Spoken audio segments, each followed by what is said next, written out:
Les ossements du petit Émile Soleil n'ont pas été retrouvés par les enquêteurs mobilisés sur le dossier mais par une randonneuse. Une question se pose alors, comment les spécialistes ont-ils pu louper le corps de l'enfant? Les premières explications sont tombées. 9 mois de recherche en vain. Si est-il finalement une randonneuse qui, en se promenant aux alentours du Haut-Vernay, est tombée sur les ossements du petit Émile, porté disparu depuis le samedi 8 juillet 2023. Elle a retrouvé un crâne et quelques dents à 25 minutes à pied environ du village, dans un chemin sans grande difficulté, admet le procureur Jean-Luc Blachon. Selon les informations du magazine Marianne, les équipes chargées de l'enquête n'ont, depuis, pas le moral et ne veulent d'être passées ainsi à côté sans jamais repérer l'enfant.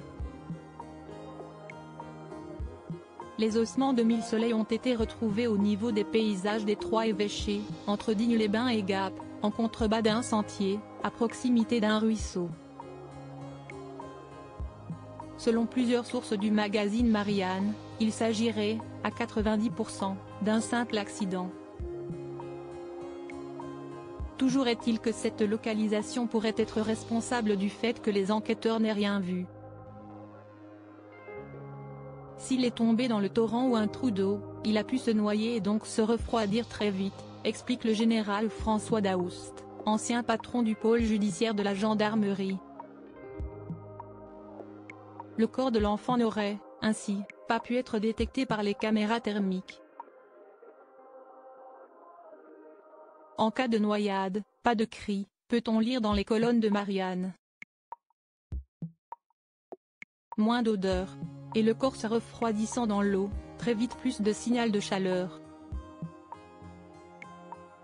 En clair, au milieu d'une végétation dense en ce mois d'été, les pires conditions pour les recherches. Des gens du village étaient venus à proximité des lieux le jour de la disparition d'Émile. Des chiens Saint-Hubert avaient ensuite fait leur œuvre dans le coin mais ils s'étaient arrêtés au niveau du lavoir du village.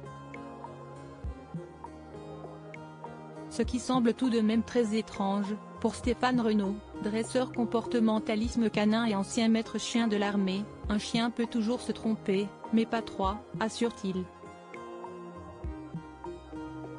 Bien sûr, le samedi, en fin d'après-midi, il faisait chaud, ce qui n'est pas idéal, mais le lendemain matin, les conditions étaient parfaites.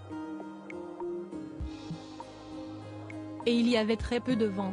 Les Saint-Hubert sont capables de suivre une piste de 6 jours. Pour moi, si est incompréhensible. Retrouvez toutes les informations sur la disparition d'Émile dans le magazine Marianne, N°1413, du 11 avril 2024.